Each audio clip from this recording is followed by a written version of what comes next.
దేవుని పిల్లలారా, యేసు చెప్పిన సత్యం ఏంటి? జాగ్రత్తగా వినండి. బైబిలు చాలా సంవత్సరాలుగా మనం చదువుతూ నెమ్మదిగా బైబిలు నేర్చుకుంటూ వస్తున్నాం. ఒకప్పుడు బైబిల్‌లో ఉన్న ఏ మాటకు మనకు అర్థం తెలీదు. కానీ బైబిల్ ఓపెన్ యూనివర్సిటీ తండ్రి గారి శిక్షణలో ఆయన చెప్పిన సూత్రం ఒకటే. బైబిల్ మీకు రావాలి అంటే బైబిల్‌లో ప్రశ్నొస్తే బైబిలునే అడగండి అని ఒక మంచి జ్ఞానయుక్తమైన సంగతి ఆయన పిల్లలుగా మనకు నేర్పించారు. నిజంగా ఒకప్పుడు బైబిల్‌లో ఏదైనా ప్రశ్న తలెత్తితే మోకాళ్ళు వేసి ప్రార్థన చేసుకోండి అని చెప్పేవారు. ఉపవాసాలు చేయండి దేవుడే మీకు చెప్తాడని చెప్పేవారు. కానీ తొలిసారిగా క్రైస్తవ్యానికి ఆయనిచ్చిన తొలి నినాదం ఆయనే ఇచ్చాడు. ఇది ఎవరు ఇవ్వలేదండి. బైబిల్‌లో మీ ప్రశ్నలకు మీకు బైబిలే సమాధానం చెబుతుంది అని చెప్పారు. ఆ సూత్రాన్ని ఉపయోగించుకుంటూ బైబిల్‌లో మనం ఎన్నో సంగతులు నేర్చుకున్నాం. నేర్చుకుంటూనే ఉన్నాం. కొత్త కొత్త సంగతులు ప్రకటిస్తూనే ఉన్నాం. సంతోషం. సమాజంలోనికి దేవుడి మాటలు పట్టుకొని వెళ్తున్నప్పుడు మనం బైబిల్‌లో ఉంది. బైబిల్‌లో చూసుకుంటున్నాం. మనకి బావుంది. మనం సత్య సంబంధులం గనక బైబిల్‌లో ఉన్నది నమ్ముతాం గనక మనకి సరిపోతుంది. ఈ మధ్య కాలంలో పరిస్థితి క్రైస్తవ్యానికి ఎలా మారింది అంటే బైబిల్ పైన ప్రతిరోజు ప్రశ్నలు. బైబిల్ పైన ఎన్నో ఆహ్, విరోధ బాణాలు సంధిస్తున్నారు.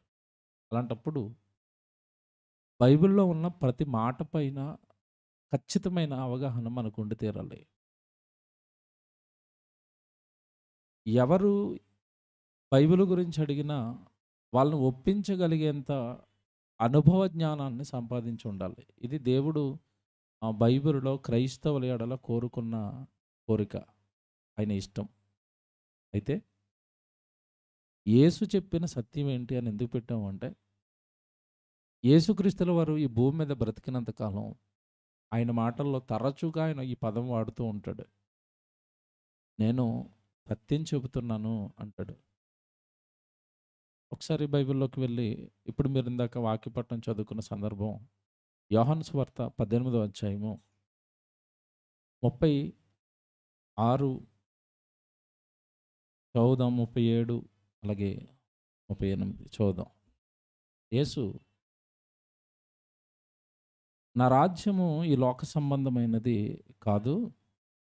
నా రాజ్యము ఈ లోక సంబంధమైనదైతే నేను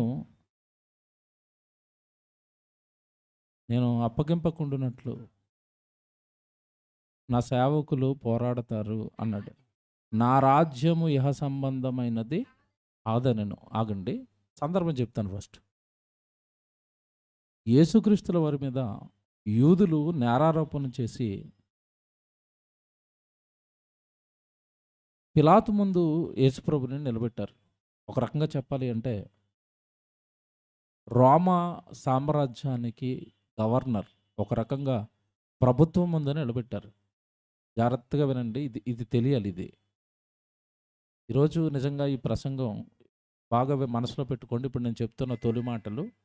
ఈరోజు ఈ ప్రసంగం వింటున్న మనం ఇంతకాలం చేసిన కొన్ని తప్పులు బయటకొస్తాయి. ఇంతకాలం మనకు అర్థమవ్వని ఒక ఉన్నతమైన ధైర్యం మనకి ఈరోజు బైబిల్‌ని బట్టి కలుగుతుంది.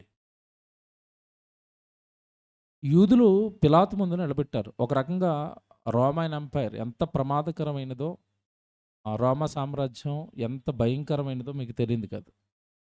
అలాంటి రోమా ప్రభుత్వం ముందు యేసుని నిలబెట్టి, యేసు మీద ఒక ఆరోపణ చేశారు వీళ్ళు. ఇతను రాజు అని చెప్పుకుంటున్నాడు. మీకు ఆల్రెడీ సీజర్ ఉన్నాడు కదా! రోమా చక్రవర్తి. మీ చక్రవర్తి ఉండగా, మీ రాజు ఉండగా, మీ రాజ్యం రోమా సామ్రాజ్యంలో ఉన్న ప్రాంతాలలో ఇతను తిరుగుతూ రాజునని చెప్పుకుంటున్నారు. పిలాతు ఇతని సంగతి ఏంటో చూడు అని యూదులు పట్టుకెళ్ళి రోమా ప్రభుత్వం ముందు నిలబెట్టారు.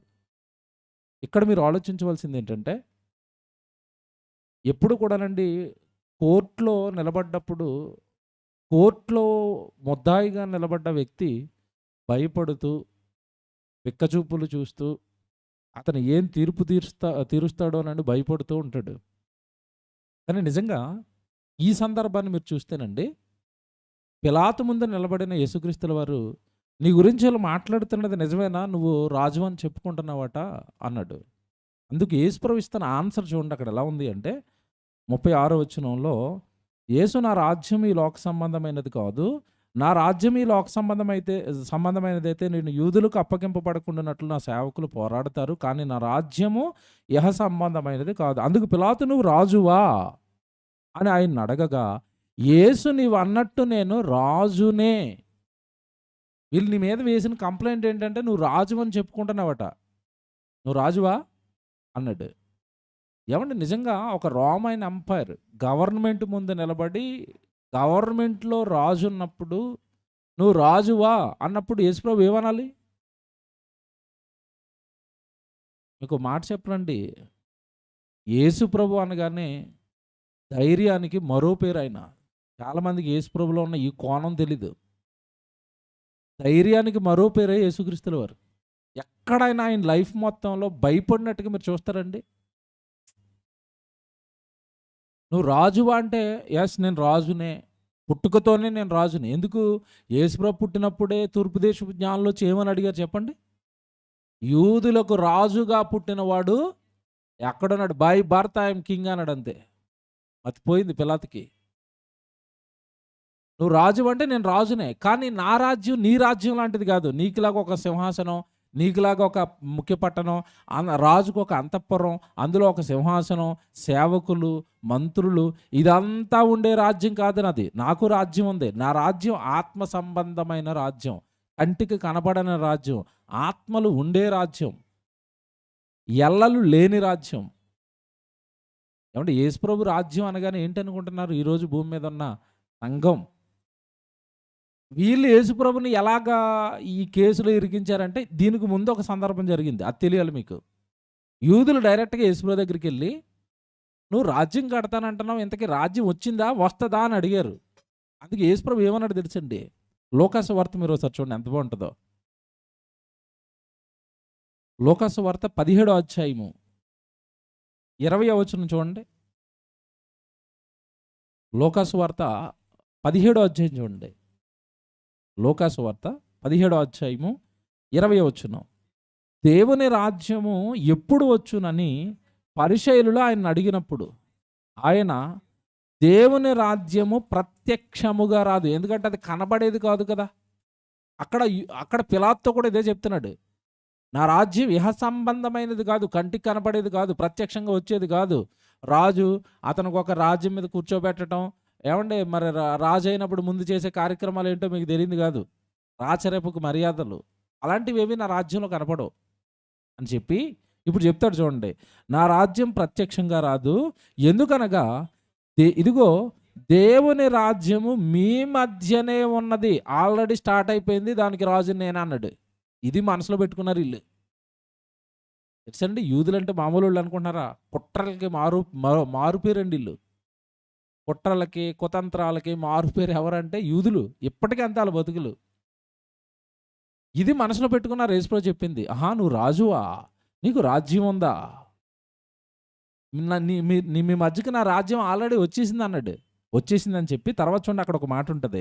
ఎందుకనగా ఇదిగో దేవుని రాజ్యం మీ మధ్యనే ఉన్నది కనుక ఇదిగో ఎక్కడని అదిగో అక్కడని చెప్ప వీలు పడదు. మీరు రాజ్యం ఏదో చూపించి అంటున్నారు. నేను ఎలా చూపిస్తాను? ఒక చోట ఉంటుంది కానీ ఆ రాజ్యం. మీకు అర్థమైంది పాయింట్? ఇప్పుడు పాకిస్తాన్లో ఉంటుంది, చూపించంటే ఎక్కడుంది? ఎక్కడుంది? ఎక్కడ సంఘం ఉంటే అక్కడ ఉంది. అమెరికాలో ఉంది, ఆస్ట్రేలియాలో ఉంది. ఏమండి మొన్న భద్రాచలం ఆ ప్రాంతాల్లో నేను సువార్త ప్రకటించడానికి వెళ్ళినప్పుడు ఏజెన్సీ ఏరియాలు అంటే వాళ్ళకి అసలు రోడ్ లేదు, కరెంట్ లేదు, నీరు లేదు. అక్కడ దేవుడి రాజ్యం ఉంది. నాకు మతిపోయింది. అంటే రోడ్లు, నీళ్లు, కరెంటు వెళ్ళని చోటకి కూడా ఏం వెళ్ళింది ఇప్పుడు? యేసు రాజ్యం వెళ్ళింది. అదండి టాపు. మతిపోయింది నాకు. అంటే గవర్నమెంట్ ఎళ్ళలేదు ఇంకా అక్కడికి. మీకు అర్థమైందా? నీళ్ళు ఎళ్ళలేదంటే ఎవరు ఎళ్ళలేదు ఇంకా? గవర్నమెంట్ ఎళ్ళలేదు. రోడ్లు ఎయలేదంటే గవర్నమెంట్ ఎళ్ళలేదు. ఏవండీ కరెంట్ లేదు అంటే గవర్నమెంట్ ఎళ్ళలేదు. యేసు ఎళ్ళిపోయాడు చూడండి. ఆళ్ళ దగ్గరికి యేసు ఎళ్ళిపోయాడు. అక్కడ యేసు రాజ్యం ఉంది. ఆళ్ళు నాతో ఫోటో దిగి అన్నారు, "అన్నయ్య మా దగ్గరికి కూడా రావాలి." నేను వచ్చేస్తాను నాయన త్వరలోనే పెట్టేయండి. అసలు ఆ ప్రాంతంలో ఆ ఏజెన్సీ ఏరియాలో ఉండి మీరు ఎలా చేస్తున్నారు? మీ సంఘం ఎలా ఉంటదంటే, మాదొక పెద్ద పాక ఉంటదని ఆ పాకలో మేము ఆరాధన చేసుకుంటాం. నిజంగా అబ్బా! యేసు రాజ్యం ఇదిగో అక్కడున్నదని, ఇక్కడున్నదని చెప్ప వీలు పడదు. ఇప్పుడు ఏవండీ దేశానికి ఒక రాజు ఉంటాడు. ఎక్కడుంటాడంటే చెప్పడానికి వీలు పడతది. వీలు పడతదా? ఇప్పుడు మన ప్రధానమంత్రి గారు ఉన్నారు. ఎక్కడున్నారంటే కొత్తగా ఇల్లు కట్టాడు మొన్నే. ఎన్నో వందలో వేలు కోట్లోడంట. ఎక్కడున్నాడంటే మా రాజుగారు ఇక్కడ ఉంటారండి. ఆయన రాజ్యం ఇదంటే చెప్పొచ్చు మనం. ఇప్పుడు యేసు ప్రభువుకి ఎక్కడ చూపిస్తాం? ఇయన్నీ మనసులో పెట్టుకోండి. ఇవన్నీ ఎందుకు చెప్తున్నా మీకు తర్వాత అర్థమవుతది. నా రాజ్యం ఇక్కడుందని, అక్కడుందని చెప్ప వీలు పడదు. అంటే యేసు రాజ్యం వచ్చేసిందా? ఆయనున్నప్పుడే వచ్చేస్తే ఇప్పటికీ క్రైస్తవులు యేసు రాజుగా వస్తాడు, మాకు రాజ్యాన్ని కడతాడు, మమ్మల్ని రాజులు చేస్తారని వీళ్ళు పాటలు పాడుకుంటున్నారు ఇంకా అమాయకులు. ఎంత అమాయకులండి క్రైస్తవులు. అమాయకులు నిజంగా. వీళ్ళు ఎలాగంటే ఒక రకంగా యూదుల ఛాయలు పడ్డాయి వీళ్ళ మీద. ఎలాగా? యూదులు మెస్సయ్య వస్తాడని ఇప్పటికి ఎదురు చూస్తారు. ఆళ్ళు యేసుప్రభుని మెస్సయ్య అంటే ఒప్పుకోరు. ఆళ్ళు యేసుప్రభుని మెస్సయ్యగా ఎందుకు ఒప్పుకోరు అంటే రాజు, రక్షకుడు, రాజు. వాళ్ళు ఎలాంటి ఆలోచనలో ఉన్నారంటే మేము మేము బానిసత్వంలోకి వెళ్ళిపోయిన ప్రతిసారి కూడా ఒక రాజును దేవుడు పంపించేవాడు. ఆ రాజును నిలబెట్టి ఆ బానిసత్వంలో నుంచి విడిపించి అతడు మమ్మల్ని పరిపాలించేవాడు. యేసుప్రభు ఎక్కడ మమ్మల్ని పరిపాలిస్తున్నాడు? కాబట్టి ఇతను మా రాజు కాదన్నారు వాళ్ళు. వాళ్ళకి అసలు ఏం బుర్రి బొద్ద లేదు. అంటే ఆత్మ సంబంధమైన రాజ్యాన్ని కడతానన్న దేవుడి మాట వాళ్ళకి అర్థం కాక భౌతిక సంబంధమైన రాజ్యాన్ని ఎదుర్కొంటున్నారు.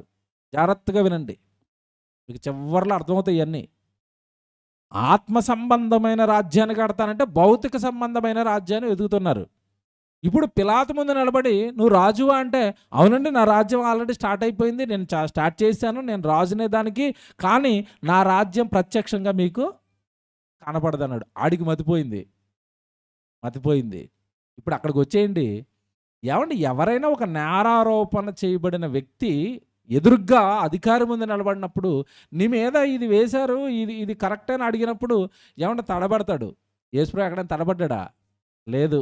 నీవన్నట్టు నేను రాజునే. పిలాతు ఇప్పుడు చూడాలి అసలు ట్విస్ట్. పిలాతు నీకు ఎక్స్ట్రా ఇన్ఫర్మేషన్ ఇంకోటి ఇస్తున్నాను అన్నాడు. ఏమండి తర్వాత వచ్చింది చూడండి అక్కడికి వచ్చేయండి 18వ అధ్యాయానికి. 18వ అధ్యాయం 38వ వచనం. యోహాను సువార్త 18వ అధ్యాయం 38వ వచనం. యేసు నీవన్నట్టు నేను రాజునే, సత్యమును గూర్చి సాక్ష్యమిచ్చుటకు నేను పుట్టాను, ఇందు నిమిత్తం ఈ లోకానికి నేను వచ్చి తిని. తర్వాత సత్య సంబంధి అయిన ప్రతివాడు నా మాట ఎవడబడితే వాడు వినడు, ఎవడబడితే వాడికి నా మాటలు ఎక్కువ. జాగ్రత్తగా వినాలి. ఇప్పుడు సూపర్ సీక్రెట్ ఒకటి ఓపెన్ చేస్తాను ఈరోజు మీకు. నేను పిలాతు నువ్వు రాజు అని ఒకటే చెప్పారు కదా వీళ్ళు నీకు. నేను రాజునంట ప్రచారం చేసుకుంటున్నానని ఒకటే చెప్పారు వీళ్ళు. నీకు రెండో చెప్తానండి ఇప్పుడు నేను రాజునే. పైపెచ్చు నేను పుట్టింది ఎందుకంటే సత్యం గూర్చి చెప్పటానికి పుట్టాను, సత్యం చెప్పటానికి పుట్టాను అన్నాడు. మనం చాలాసార్లు చదువుకున్నామండి. మీరు అడిగితే ఇప్పుడు మీరు ఏమంటారంటే ఆ సత్యం అంటే ఏంటమ్మా అనడానికి కూడా ఏమంటారు చెప్పండి. ఇప్పుడు మీరు ఆ వాక్యం చెప్పడానికి ఇప్పుడు ఇదే కదండి. ఇక్కడ ఆగే మనం అదే కొంచెం ముందుకు తీసుకెళ్తాను. ఇలా దాని నుంచే ముందుకు తీసుకెళ్తాను, అక్కడి నుంచి తిరిగి లేపుతాను. చూడండి జాగ్రత్తగా వినండి.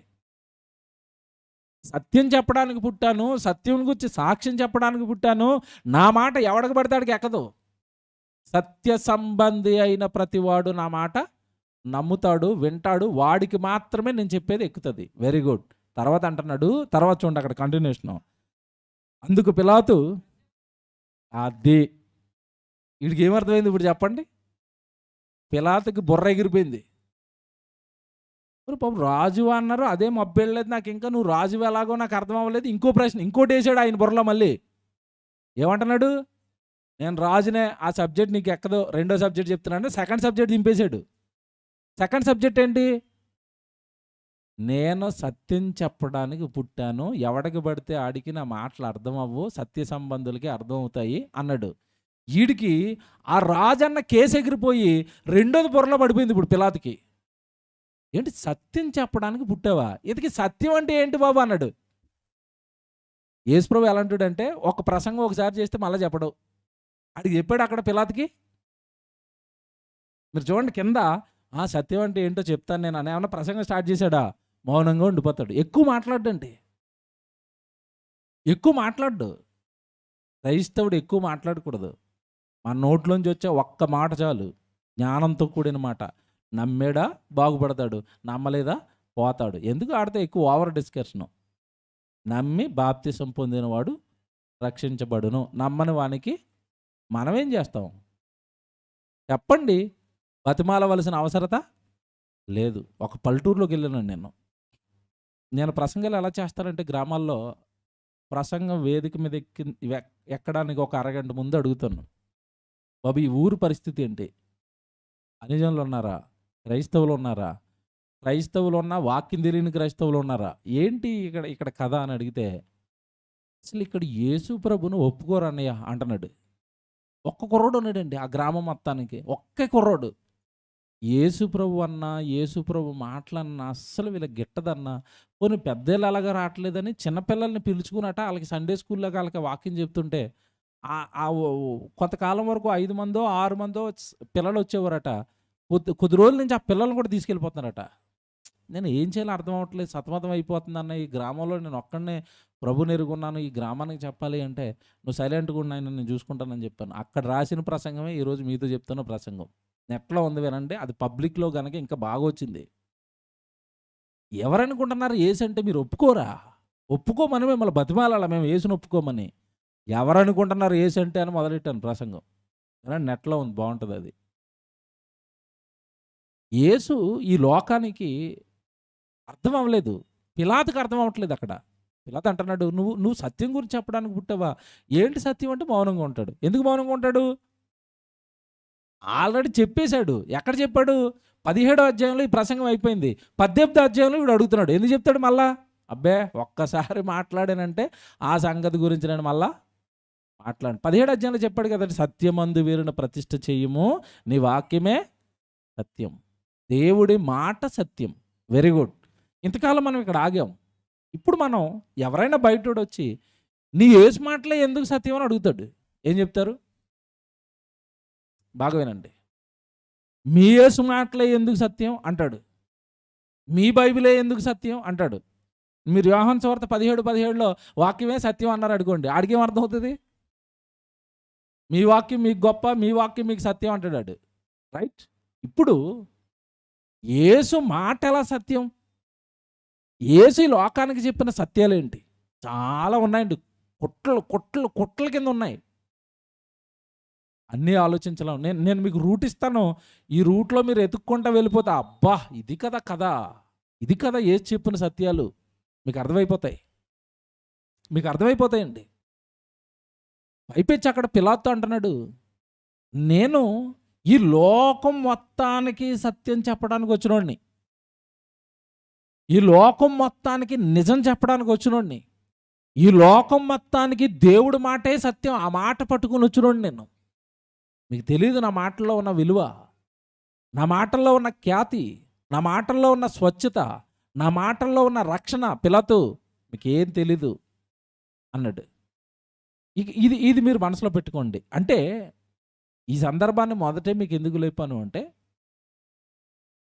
యేసు సత్యం చెబితే సత్య సంబంధి అయిన ప్రతివాడు ఆ మాటను నమ్మాడు. అంటే వాక్యాన్ని ఈరోజు మనం నమ్మిన మనం ఎదురుగ్గా పిలాతున్నా యేసు భయపడినప్పుడు ఈ వాక్యం చెప్పడానికి ఎదురుగ్గా ఎవడున్నా భయపడవలసిన అవసరత లేదు.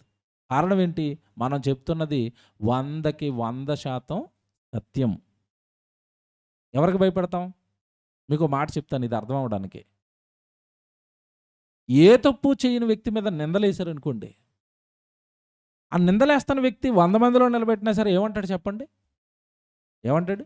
ఏ తప్పు చేయనోడు ఏమంటాడు చెప్పండి? నేను ఏం చేయలేదు, మీరేం మాట్లాడుకుంటారో మాట్లాడుకోండి, మీరేమనుకుంటారో అనుకోండి. ఎక్కడిదే ఆ అతిశయం ఎక్కడ చెప్పండి? దేన్ని బట్టి వచ్చింది చెప్పండి అతనికి? తప్పు చేయలేదు గనుక. అదే తప్పు చేసినోడు ఎలాగుంటాడు చెప్పండి? 100 మంది కాదు. ఒక్కడన్నాడంటే ఉలిక్కి పడిపోతా ఉంటాడు. ఎందుకు లోపల ఏముంది? ఏదో ఉంది చిన్నది. అది లెగ్గొడుతుంది. అదే లోపల నిజం, ఒరిజినాలిటీ, సత్యం, యథార్థత ఉన్నవాడు ఎవడేమన్నా పట్టించుకుంటాడంటే ధైర్యంగా మాట్లాడుతూ ఉంటాడు. యేసుది అదే. నేనేవో కల్లబొల్లి కథలు చెప్పడానికి వచ్చినోడిని కాదు నేను ఈ లోకానికి. ఎవరో నాకు ముందు దేదాదు అనేవాడు, లేదంటే యోధ అనేవాడు ఏవో విప్లవాలు లేపాడు కదా! మానవ సంబంధమైన విప్లవాలు లేపి మీ రాజ్యాన్ని పడగొట్టి, మీ రోమా సామ్రాజ్యానికి వ్యతిరేకంగా నాకు ముందు చాలామంది విప్లవాలు లేపారు. అలాంటి మానవ సంబంధమైన విప్లవం లేపడానికి వచ్చినోడిని కాదు నేను. సాక్షాత్తు దైవం దగ్గర నుంచి సత్యం చెప్పడానికి వచ్చాను. ఆ సత్యం నాకు ధైర్యాన్ని ఇస్తుంది. ఎదురుగ్గా ఉన్న పిలాతైనా చెప్తాను, ఎదురుగ్గా ఉన్నది సీజరైనా చెప్తాను, ఎదురుగ్గా ఉన్నది యూదులైనా చెప్తాను, ఎదురుగ్గా ఉన్నదే ధర్మశాస్త్ర పండితులైనా చెప్తాను. ఎవడికి భయపడను. కారణం నేను చెప్తున్నది ఏంటి? సత్యం. నేను ఇది మీకేందుకు చెప్పాను ఇప్పుడు? ఇప్పుడు చెప్తాను అసలు మన కథ. మీకు కరపత్రం ఇచ్చి పంచండి అన్నాం అనుకోండి, మీరు ఏం చేస్తారు చెప్పండి? కరపత్రం పట్టుకెళ్ళి ఇవ్వడానికే ఇలాగ ఏమండి కరపత్రం తీసుకుంటారా? ఆడిలా కళ్ళు అరచేసి చూసాడు అనుకోండి, ఏం చేస్తారు చెప్పండి? అది తీసి బైబిల్లో పెట్టి మీకు వద్దా వెళ్ళిపోతామండి. ఇదేంటిది? ఇది భయపడుతున్నారు? ఎవరికి భయపడతాం? చెబుతున్నది ఏంటి? సత్యం. అరే వింటావా?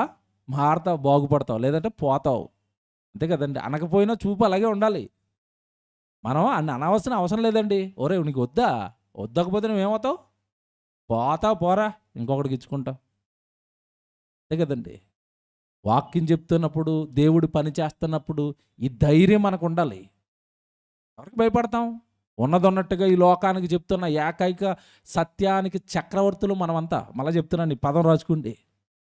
భూమి మీద జయశాలి గారి దయ వలన యేసు చెప్పిన సత్యానికి రాజులం ఈరోజు మనం. ఎవరికండి భయపడతాం? ఆ గ్రామం అంతా ఇటుపక్క కూర్చున్నారు సేవకులు. అన్నయ్య నాకు చెప్తున్నారు ప్రసంగానికి ముందు, అన్నయ్య ఎవరిని ఏమో అనకండి, ఈ గ్రామం కొంచెం మనకు డేంజరా? ఎవడికిరా భయపడతాం? యేసును లేపానండి, యేసు గురించి చెప్పాను, ఆ గ్రామంలో ఉన్నత శిఖరాల మీద పెట్టాను యేసుని. యేసు లేకపోతే మీకు దిక్కు లేదని చెప్పాను. పోతారు మీరంతా. యేసు సత్యం. యేసుని నమ్మాల్సిందే. యేసు లేకపోతే రక్షణ లేదు, యేసు లేకపోతే ప్రేమ లేదు, యేసు లేకపోతే మీ బ్రతుకులకు ఏమండి దిక్కు లేదు, యేసు లేకపోతే మీ బ్రతుకును బాగు చేసేవాడు లేడు, యేసు లేకపోతే ఏది పాపమో ఏది పుణ్యమో చెప్పేవాడు లేడు, యేసు లేకపోతే చచ్చిపోయిన తర్వాత బ్రతుకు లేదు. మీరు ఎక్కడికి రా పోతారు యేసుని వదిలి? ఎక్కడికి వెళ్తారు? ఇప్పుడు చెప్తాను. పిలాతు నేను సత్యమే చెప్తున్నాను అన్నాడా? చాలా చోట్ల అండి ఇదే పదం యేసుక్రీస్తుల వారు ఎక్కువగా ప్రయోగిస్తూ ఉంటాడు. నేను సత్యమే చెప్తున్నాను, నేను సత్యమే చెప్తున్నాను, నేను సత్యమే చెప్తున్నాను. మీరు చాలాసార్లు చదువుకుంటారు ఒక మాట. యోహాను సువార్త, ఇదే యోహాను సువార్త 14వ అధ్యాయంలో 6వ వచనం మీరు చదువుకుంటారు ఎప్పుడు. యోహాను సువార్త ఏమంటే 14వ అధ్యాయము 6వ వచనం చూడండి. యేసు, ఈ పదం చూడండి ఎలాగుందో. ఇదే పదాలండి తండ్రి ప్రయోగిస్తాడు యెషయా గ్రంథంలో. తల్లి గర్భము నుండి నిన్ను ఉద్భవింపజేసిన వాడను నేనే. చదివారా? నీ తల్లి గర్భమందు నిన్ను సృష్టించిన వాడను నేనే. నేనే. ఒక్క తండ్రి అంటాడండి అక్కడ. సేమ్ యాజ్ ఇట్ ఈజ్ అదే కాన్ఫిడెన్స్తో కొత్త నిబంధనలో మళ్ళీ యేసు అంటాడు, నేనే మార్గం, నేనే సత్యం, నేనే జీవం, నా ద్వారా తప్ప ఎవ్వడును మిమ్మల్ని పుట్టించిన మీ పరలోకంలో ఉన్న కన్నతండ్రి దగ్గరకు మీరు వెళ్ళరు. ఇక్కడ మీరు ఇది చాలాసార్లు చదువుకున్నారు. నేనే మార్గం, తర్వాత ఏమని చూడండి అక్కడ, నేనే సత్యం. అంటే యేసు ఒక్కడే సత్యమా? ఇంతకీ యేసు ప్రభు చెప్తున్న సత్యం ఏంటి అసలు? సత్యం, సత్యం, సత్యం. నేనే సత్యం, నేను సత్యం చెప్తున్నాను, సత్యం కోసం పుట్టాను. ఇది ఏంటిది? యేసు చెప్పిన సత్యం ఏంటి లోకానికి? ఇది మనం చెప్పాలి అర్థమయ్యేటట్టుగా లోకానికి. యేసు చెప్పిన సత్యాలు పార్ట్ 1 ఇది. ఈ పార్ట్లు అండి 100 పార్ట్లు మాట్లాడొచ్చు. మీకు రూట్ ఇస్తాను, మీకు అర్థమైపోద్ది. మీకు ఇక్కడ ఒక డౌట్ రావాలి. సత్యమును గూర్చి సాక్ష్యం ఇచ్చుటకు నేను పుట్టి తిని అంటే యేసు ప్రభు ఈ లోకానికి వచ్చి చెప్పేంత వరకు లోకానికి సత్యం తెలియదా, తెలుసా? బాగా ఆలోచించి చెప్పండి. అర్థం అవ్వలేదు కదా? అర్థం అవ్వలేదా? నేను సత్యాన్ని చెప్పడానికి పుట్టానంటున్నాడు. అంటే యేసు ప్రభు పుట్టక మునుపు సత్యం లేదా? బాగా ఆలోచించండి. లేదు. లేదు. ఎలా చెప్తారు? పాత నిబంధనలో యేసు పుట్టక మునుపు మహాజ్ఞాని పేరు ఒక అతని పేరు చెప్పండి. ఎవరి పేరు చెప్తారు? సొలొమోను కదా! సొలొమోనే దండాలు ఎత్తేసిన సంగతులు చాలా ఉన్నాయి ప్రసంగి గ్రంథంలో.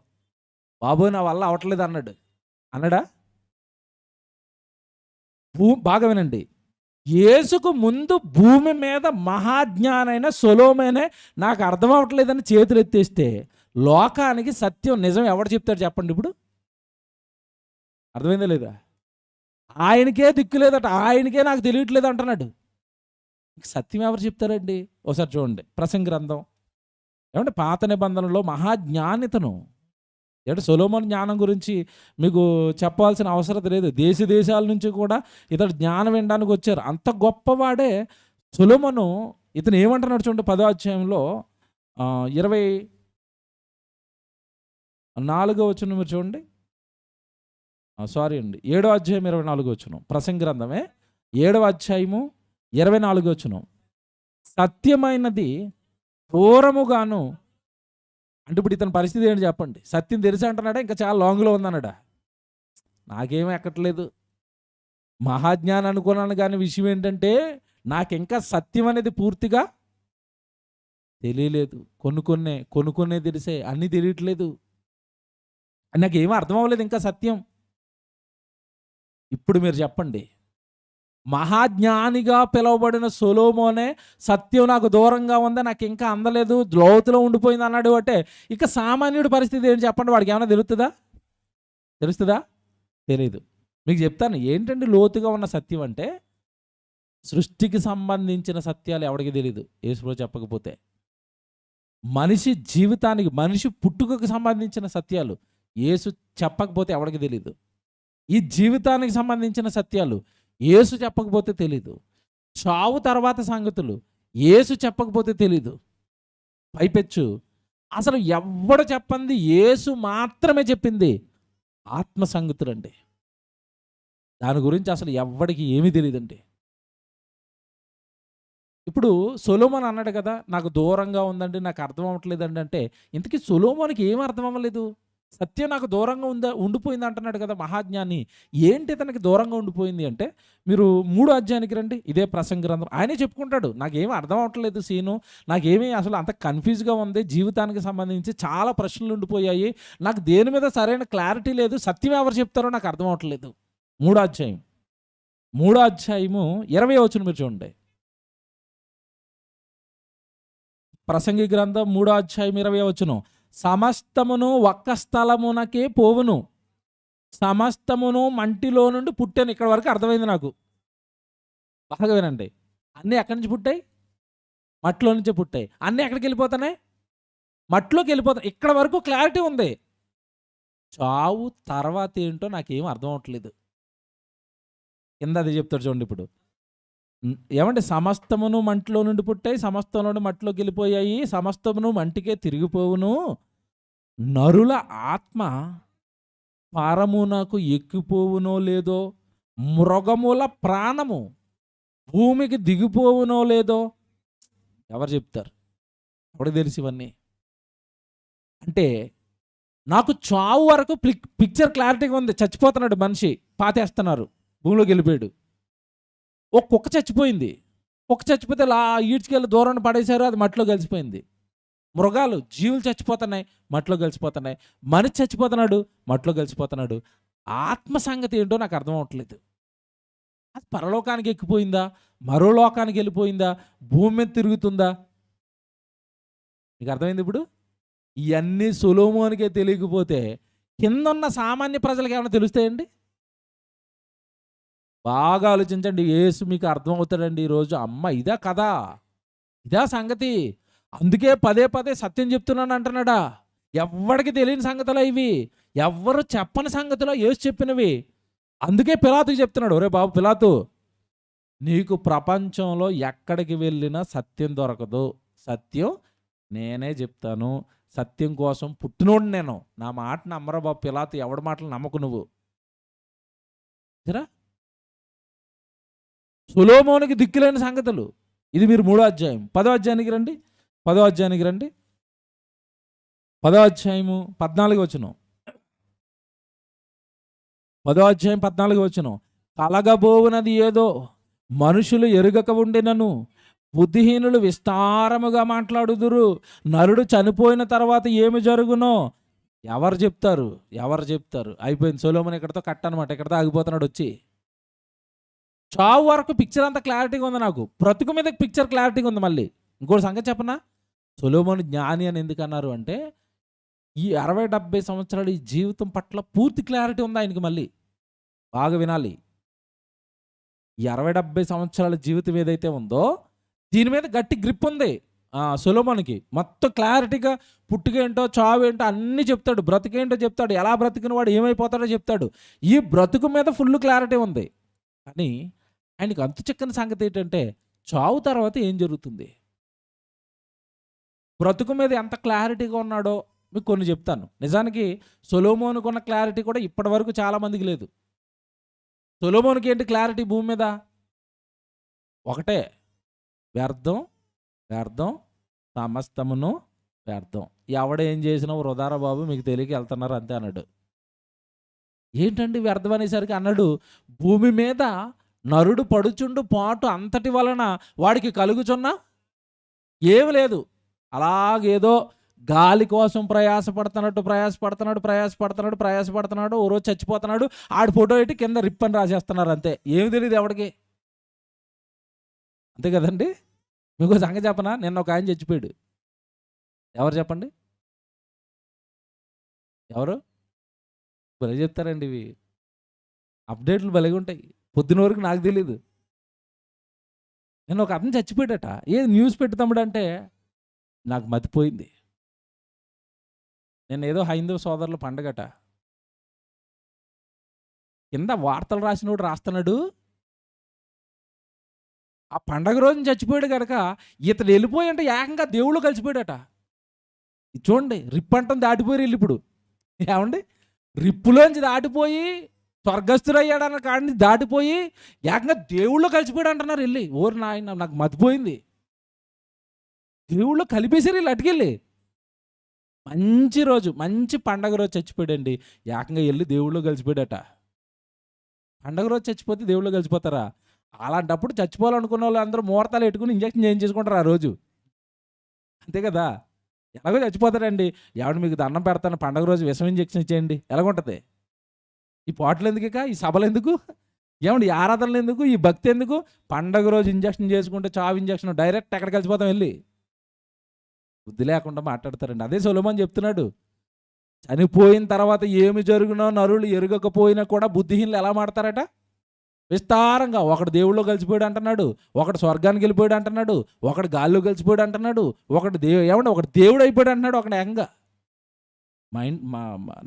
మా గ్రామానికి దూరంలో ఒక గ్రామం ఉండేదండి. ఒక పెద్దవిడ అంటే ఎక్కువ సంవత్సరాలు బ్రతికింది. ఊరికి చివర ఒక పాకలో ఉండేది. జనం అంటే ఎవరు లేరు. బతికింది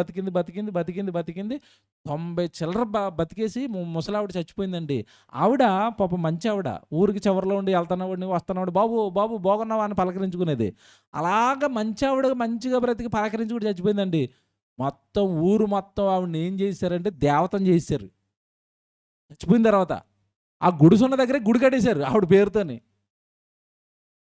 సరే, చచ్చిపోయిన తర్వాత మనిషిని ఏం చేశారు? దేవతం చేశారు. దేవుళ్ళో కలిపేస్తున్నారు, గాల్లో కలిసిపోయింది అంటున్నారు. ఎవడికి క్లారిటీ లేదురా బాబు, నాకు కూడా క్లారిటీ లేదు అన్నాడు సొలొమోను. అర్థమైంది ఇప్పుడు మీకు? చచ్చిపోయిన తర్వాత ఏం ఆత్మ సంగతులు దొరకట్లేదు, బాడీకి సంబంధించినవి అన్నీ దొరికాయి. కావాలంటే ఈ జీవితం ఏంటో మీకు తెలియాలంటే నేను బాగా ప్రసంగ గ్రంథం రాసి చదువుకోండి అన్నట్టు రాసాడా. బాబు మీరు లోకంలోకి వెళ్ళిపోయి నేను అది సంపాదిస్తాను, ఇది సంపాదిస్తాను, అది చేస్తాను, ఇది అన్నీ ఏమి లేదురా బాబు, అన్ని గుండుస్ ఉన్నాయి, అన్నీ ఉన్న నేనే ఏమి లేక కొట్టుమిట్టాడుతున్నాను అన్నాడు. నాకు రెండో అధ్యాయం అంతా మీరు చదవండి. ఆయనకున్న ఆస్తిపాస్తులు చెప్తాడు కదండీ రెండో అధ్యాయంలో. ఏవండీ ద్రాక్ష తోటలున్నాయి, చెరువులున్నాయి. అసలు ఎంతండి సంపద అంతా చెప్పుకుంటూ, నేను బాగా ధనవంతుడిరా బాబు, ఇదంతా ఉన్నా కూడా ఏమి అర్థం అవ్వట్లేదు నాకు. అంత జీవితం అంతా శూన్యం కిందే ఉంది. చచ్చిపోయిన తర్వాత నేను ఏమవుతాను నాకు క్లారిటీ లేదు. భయం కింద ఉంది. ఎందుకంటే బ్రతుకు నిండా పాపాలే. నా భార్యల మాట వినేసి మరి ఆ విగ్రహారాధనకి వెళ్ళిపోయాను. నా భార్యల మాట వినేసి గుళ్ళు కట్టించేసాను అహంకాలకి. నా బ్రతుకు ఏంటో నాకు అర్థం అవ్వట్లేదు. భయం కింద ఉంది అంటున్నాడు. ప్రసంగ గ్రంథం అనేసరికి సొలొమోను వృద్ధాప్యంలో రాసిన మాటలవి. బ్రతుకు కాలంలో చాలా చేసాడు. చివరికి వచ్చేసరికి భయంతో రాస్తున్న మాటలు ఇవి. రైట్. ఇప్పుడు చూడండి, నా మాట వినండి. ఇప్పుడు సత్యం నాకు అందటం లేదు. చచ్చిపోయిన తర్వాత ఏం జరుగుతుందో నాకు తెలియట్లేదు అన్నాడు.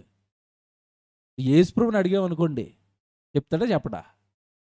చెప్పాడా?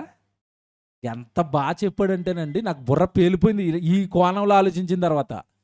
చచ్చిపోయిన వాళ్ళు ఏమైపోతారో యేసుప్రభు అని అడిగామనుకోండి, చచ్చిపోయినోడు శవాన్ని భూమి మీద పాతిపెట్టారు అన్నాడు. పాతిపెట్టేశారు ప్రభు. నెక్స్ట్ ఏం జరిగింది? ఆడు ఒక క్షణంలో పాతాళం అనే లోకానికి వెళ్ళాడు అన్నాడు. వెరీ గుడ్ ప్రభా. అక్కడ ఏం చేస్తున్నాడు ఆడు? మీకు విషయం అర్థమైందా? పరలోకానికి ఆత్మ ఎక్కిపోయిందో లేదో నాకు తెలీదు. మొత్తం మీద అక్కడితో నేను ఆగిపోయినా అన్నాడు సొలొమోను. యేసుప్రభు ఏమంటున్నాడు? వెళ్ళిపోయినోడు పాతాళంలో అగ్గిలో పడిపోయి కేకలేస్తూ ఎదురుగ్గా ఉన్న భక్తిపరుడిని చూసి కొంచెం వాటర్ అడుగుతున్నాడు అని చెప్పాడు. ఎవరు చెప్పారు ఇవన్నీ? ఎవరు చెప్పారు చెప్పండి? ఎవ్వరు చెప్పలేదండి. ఎవరు ఇప్పారు ఇవన్నీ? యేసు. ఎక్కడ విప్పాడు? లోకాసు వార్త 16వ అధ్యాయం 22వ వచనంలో ఉంటుంది. ఇదంతా మీకు తెలిసిందే. ధనవంతుడు లాజరు సందర్భం. ఇద్దరు చచ్చిపోయారు. చచ్చిపోయిన ఆత్మల పరిస్థితి ఏంటో చెప్పాడండి. ఎంత బాగా చెప్పాడు, ఎంత క్లియర్గా చెప్పాడు అంటే, చచ్చిపోయిన తర్వాత ఏం జరుగుతుందో క్లారిటీగా ఈ లోకానికి సత్యం చెప్పింది ఒకే ఒక్కడు. ఎవరు చెప్పండి? యేసు. ఇంకో పేరు చెప్పమనండి. చచ్చిపోయిన వాళ్ళు ఏం చేస్తున్నారో చెప్పడానికి ఇంకో పేరు చెప్పమనండి లోకంలో. యేసు తప్ప మరో దిక్కు లోకానికి లేదు. ఆత్మ సంగతులు కావాలంటే యేసు దగ్గరికి రండి. భూమి మీద జీవితం గురించిన పూర్తి క్లారిటీ కావాలంటే యేసు దగ్గరికి రండి. యేసు ఈ లోకానికి చెప్పిన సత్యాలలో ఒకటేంటంటే, ఆత్మకి ఏం జరుగుతుందో చెప్పాడు. అందుకే అన్నాడు పిలాతు, నువ్వు ఇప్పుడు గవర్నరు కదా, ఎంతకాలం ఉంటావు గవర్నర్గా? మీకు అక్కడ జరుగుతున్నది అంతా రాయబడదు, కానీ యేసు మనసులో ఉన్న మాట చెప్తున్నాడు. రే గవర్నర్గా నువ్వు ఎంతకాలం ఉంటావు ఆ పీఠం మీద? ఆ రోమా గవర్నమెంట్ పీకేసి ఎంతకాలం ఉంటావు? తర్వాత పిలాతు నువ్వు చచ్చిపోతావు కదా, చచ్చిపోయిన తర్వాత ఏం కావాలో తెలియాలంటే నా మాటలు వినరా, నేను సత్యం చెప్తున్నాను. ఎలాగుంది ఇప్పుడు చూడండి. యేసు ప్రభుకున్న కాన్ఫిడెన్స్, యేసు ప్రభుకున్న ధైర్యం ఏంటంటే, నేను లోకానికి తెలియనివి చెప్తున్నాను. అలాంటప్పుడు నేను ఎందుకు భయపడతాను? సత్యం చెప్తున్నాను. ఆ గ్రామంలో నాకున్న ధైర్యం అదే. సభలో వీళ్ళు ఎవరికి ఏం తెలియదు యేసు ప్రభు గురించి. ఓరు వీళ్ళంతా అబద్ధంలో ఉన్నారు. పాపం జాలేస్తుంది లోపల నాకు. ఈ ఊరికి యేసు ప్రభు తెలీదా? అయ్యో వీళ్ళు ఎంత సత్యానికి దూరంగా ఉన్నారు, వీళ్ళు చచ్చిపోతే నరకానికి వెళ్ళిపోతారు. చెప్పాలి ఈరోజు. యేసుని నమ్మకపోతే చచ్చిపోయిన తర్వాత నిత్య నరకం ఉందని చెప్పాలి. ధైర్యం వచ్చిందని నాకు కూడా అక్కడ. తెలియనోడికి చెప్తున్నాను యేసు గురించి. యేసు చెప్పిన సత్యం చెప్తున్నాను. యోహాను సువార్తలో మీకు చూడండి యేసు ప్రభు ఎంత బాగా మాట్లాడతాడో. చెబుతున్నా అర్థం కావట్లేదండి ఆ రోజు ఉన్న సమాజానికి. యేసు మాటల్లో ఉన్న ఈ నిజాలు అర్థం అవ్వట్లేదు. ఆత్మ సంగతులు చెప్తున్నాడు, ఎక్కటం లేదు వాళ్ళకి. అప్పుడు యేసు ప్రభు ఎలా బాధపడతాడు చూడండి. 8వ అధ్యాయంలో, యోహాను సువార్త 8వ అధ్యాయం 42 మీరు చూడండి. యోహాను సువార్త 8వ అధ్యాయము 42వ వచనంలో మీరు చూడండి. యేసు వార్త ఇట్లనెను, దేవుడు మీ తండ్రి అయిన ఎడల మీరు నన్ను ప్రేమింతురు. నేను దేవుని యొద్ద నుండి బయలుదేరి వచ్చి ఉన్నాను. నా అంతటా నేనే వచ్చి ఉండలేదు, ఆయన నన్ను పంపించాడు. ఇదండి. మీరే అలా నా మాటలు గ్రహించటం లేదు. నేను చెప్తున్న మాటల్లో ఉన్న జ్ఞానం ఎందుకు మీకు అర్థం అవటం లేదు? నేను చెప్తున్న బోధ ఎందుకు మీకు బుర్రకెక్కటం లేదు? ఎన్నిసార్లు చెప్తున్నాను ఆత్మని, చచ్చిపోయిన తర్వాత జీవితం ఉందని, ఈ బ్రతుకును బాగు చేసుకోమని, ఈ బ్రతుకును చక్కబెట్టుకోమని మీకు ఎన్నిసార్లు చెప్తున్నాను. ఎందుకు నేను చెప్తున్న మాటలు మీకు అర్థం అవటం లేదు? మీకు ఎందుకు అర్థం అవటం లేదో సీక్రెట్ కూడా నేనే చెప్పేస్తాను ఇప్పుడు అన్నాడు అక్కడ. నేను అంటుంది కదా, యేసు అంటున్నాడు. మీకు నా మాటలు ఎందుకు అర్థం అవ్వట్లేదంటే చెప్తాడు చూడండి తర్వాత. మీరు నా మాటలు ఎలా గ్రహింపకున్నారు? మీరు నా బోధ విననేరక ఉండుట వలననే గదా మీరు మీ తండ్రి యగు అపవాది సంబంధులుగా మారిపోయారు. చూడండి, నేను నిజం చెప్తున్నాను. ఏంటా నిజం? పరలోకంలో మనకు తండ్రి ఉన్నాడు. ఆ తండ్రి పిల్లలం మనమంతా. ఆ తండ్రిలా బ్రతకాలి అని ఆయన చెప్పమనవని చెప్పడానికి నేను ఈ లోకానికి వచ్చాను. మీరు నా బోధ వినరు, మీకు నా మాటలు అర్థం కావు. అందుకు మీరు ఆ తండ్రి పిల్లలుగా మారవలసిన మీరు అపవాదికి పిల్లలుగా మారిపోతున్నారు. చెప్పేశాడు సూపర్ సీక్రెట్. ఎందుకంటే గుడికి రావట్లేదంటే మీకు అర్థమైపోవాలి. ఎందుకంటే సభలకు రాడు, ఎందుకంటే సెమినార్కి రాడు, ఎందుకంటే బైబిల్ క్లాసులకు రాడు అంటే వాక్యం ఏం చేయట్లేదు, అతన్ని పట్టుకోవటం లేదు, గ్రహింపు రావటం లేదు. గ్రహింపు ఎందుకు రావటం లేదు అంటే ఆల్రెడీ ఎవరి జోన్లో ఉన్నాడు? అపవాది సంబంధి. అపవాది సంబంధులకు ఏ మాటలు ఎక్కుతాయి? ఏ మాటలు ఎక్కుతాయి? అపవాదిగాడు చెప్పే మాటలు ఎక్కుతాయి. యేసుప్రభు చెప్పే మాటలు ఎక్కుతాయా? ఎక్కవండి. అబద్ధానికి అలవాటు పడిపోయిన వాళ్ళకి నిజం చెప్తే ఎలాగుంటుంది చెప్పండి? వాళ్ళకి ఎక్కదు, వాళ్ళ మనసులకి ఎక్కదు. ఇది నిజం, ఇది నిజమన్నా ఎక్కదు. యేసుప్రభు సత్యం చెప్పాడు, మేము నమ్మం. పోనీ నేను అడుగుతున్నాను ఇప్పుడు, యేసుప్రభు చచ్చిపోయినోడు తర్వాత నరకానికి వెళ్తున్నాడు అని చెప్పాడండి యేసుప్రభు. నేను ఇప్పుడు ఛాలెంజ్ చేస్తున్నాను యేసుప్రభు మాటని పట్టుకుని. కాదండి, మా ఇంటి పక్కనోడు చచ్చిపోయినోడు మా ఇంటి పక్కకే వచ్చాడు, ఏసు చెప్పింది అబద్ధం అని ఎవడన్నా అన్నాడా? మీరు చెప్పండి. ఇప్పుడు మీకు మళ్ళీ చెప్తున్నాను, యేసుప్రభు చచ్చిపోయినోడు నరకానికి వెళ్ళి కాలిపోతున్నాడు పాపం చేసినోడు అన్నాడు. లేదు, నాకు కనపడ్డాడు మళ్ళా వచ్చాడు మా ఇంటికని ఎవడని చెప్పాడా? చెప్పాడా? పోనీ చెబుతాడా భవిష్యత్తులో? ఇది ఎప్పుడు చెప్పాడు చెప్పండి యేసుప్రభు ఈ మాట? 2000 సంవత్సరాల క్రితం చెప్పాడు. అది ఆ కాలానికి సరిపోద్దండి, ఈ కాలానికి సరిపోదు, యేసుప్రభు మాటలు కొంచెం మార్చాలి అని ఎవడైనా అన్నాడా? మీరు 1947లో రాసిన పుస్తకం ఇప్పుడు చదువుతుంటే ఈ ప్రస్తుతం ఉన్న సమాజానికి ఆ పుస్తకం సరిపోద్దండి? సరిపోదు. మీకు ఒక ఉదాహరణ చెప్పనా? రాజ్యాంగాన్ని సవరించారు. ఎన్నిసార్లు? నాకు తెలిసి 109 సార్లు పైనే. నేను చదువుకునేసరికి ఉంది, నేను చదువుకునే టైంలో ఉంది 109 సార్లు రాజ్యాంగాన్ని సవరించారని. ఇప్పుడు మరి ఎన్నిసార్లు సవరించారు నాకు తెలియదండి. అంటే అర్థం ఏంటంటే అప్పుడు రాసిన సంగతులు ఇప్పుడున్న సమాజానికి సరిపోవటం లేదు, కొంచెం మార్చుకోవాలి. మరి యేసుప్రభు చెప్పిన మాటల్లో ఏదైనా 2000 సంవత్సరాల క్రితం చెప్పాడు, మత్తయి, మార్కు, లూకా, యోహాను, అందులో ఉన్న సంగతులు ప్రస్తుత సమాజానికి సరిపోవటం లేదు, మార్చాలని ఎవడైనా అంటాడా? ఎందుకు చెప్పండి? ఎందుకు? సత్యం అనేది కాలాన్ని బట్టి మారుతుందా? నిజం కాలాన్ని బట్టి మారిపోద్దా? మారదు. అబద్ధం చెప్పారనుకోండి, కాలాన్ని బట్టి దాన్ని అప్డేట్ చేసుకోవాల్సి ఉంటుంది. ఒక ఉదాహరణ చెప్తాను, మీకు అర్థమవుతుంది. సైన్సు నిజమేమో అనుకుని ఓవర్ కాన్ఫిడెన్స్లో అబద్ధాలు చెప్పేస్తూ ఉంటుంది. ఒక అబద్ధం చెప్పండి. భూమి బల్లపరుపుగా ఉంది, ఇదిగో ఇలాగా. భూమి ఎలాగుందట? ఇదిగో ఇలాగ ఉందండి, భూమి ఇలా బల్లపరుపుగా ఉందని చెప్పారు. మన భారతదేశమే ఆర్యభట్ట గారు. ఇంతకీ ఆయన బలపరుపు అన్న తర్వాత ఆ రోజు చదువుకున్న పిల్లలందరూ ఏం రాస్తారు చెప్పండి? భూమి బలపరుపుగా ఉంది. అశోకుడు చెట్లు నాటించిన టైప్ వీళ్ళు. వాళ్ళు ఏది చెప్తే అది బట్టి పట్టడం, పరీక్షలు రాయడం, డిగ్రీలు తెచ్చుకోవడం, ఉద్యోగాలు చేయటం. అందుకే వీళ్ళు కట్టినవి కూలిపోతాయి, వీళ్ళు ఆపరేషన్ చేసి చచ్చిపోతూ ఉంటారు మనుషులు. బట్టి గ్యాంగ్ ఇదంతా. ఈరోజు విద్య అంతా బట్టి విద్య, బట్టి పట్టడమే. ఓ చదువు. ఆ సబ్జెక్ట్ మీద గ్రిప్ ఏముండదు. అలాగా అశోకుడు ఆరిపట్ట బల్లపరుపు అన్నాడు, అంత బల్లపరుపు అన్నారు. హబుల్ టెలిస్కోప్ వచ్చింది, పైకి వెళ్ళి భూమికి ఫోటో తీస్తే అదే ఎలా కనపడుతుంది? బాల్లో కనపడింది. నాలుగు ఖర్చుకుని మేము అబద్ధం చెప్పామండి, భూమి ఎలాగుంది? గుండ్రంగా ఉంది. ఇప్పుడు ఇల్లు మార్చుకోవాల్సి వచ్చింది. కారణం ఏంటి? అబద్ధం చెప్పారు కనుక. బైబిల్లో అలాగే ఏదైనా ఒక్కటి కనపడింది మీకు చెప్పండి, ఒక్కటి. ఎందుకు? సత్యం నిజం అనేది కాలాన్ని బట్టి మారదు. జీవితానికి సంబంధించిన సత్యాలు యేసు ఎన్నో చెప్పాడు. ఇలాగా ఎన్నో చెప్పాడు. చచ్చిపోయిన తర్వాత జీవితం ఉంది, చచ్చిపోయిన తర్వాత ఆత్మలకు మరో లోకం ఉంది. ఈ సత్యాలన్నీ ఒకటి చెప్పానండి ఈరోజు మీకు. ఒకటే, ఆత్మను గురించి, ఆత్మ జ్ఞానం గురించి ఈ లోకానికి యేసు చెప్పినట్టుగా ఎవరు చెప్పలేదు. కనుక ఆత్మ గురించి బైబిల్లో ఏ వాక్యాలు అయితే రాయబడతాయో అవన్నీ ఏంటి? ఇప్పుడు సత్యం. అదే యేసుప్రభు అంటున్నాడు, సత్యమును గురించి సాక్ష్యం ఇచ్చుటకు నేను పుట్టిదిన. అంటే అర్థం ఏంటి? మానవ సమాజానికి తెలియనివన్నీ చెప్పటానికి పుట్టాను. మీ నాన్న ఒక ఆయన పరలోకంలో ఉన్నాడని చెప్పడానికి పుట్టాను.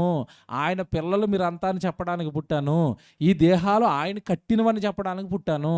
ఈ దేహాన్ని నాకులాగే ఆయనకివ్వాలని చెప్పడానికి పుట్టాను. ఇవన్నీ ఏంటివి? ఇవన్నీ ఏంటివి? సత్యాలు. కానీ ఇవి లోకానికి ఎలాగుంటాయి? ఎలాగుంటాయి?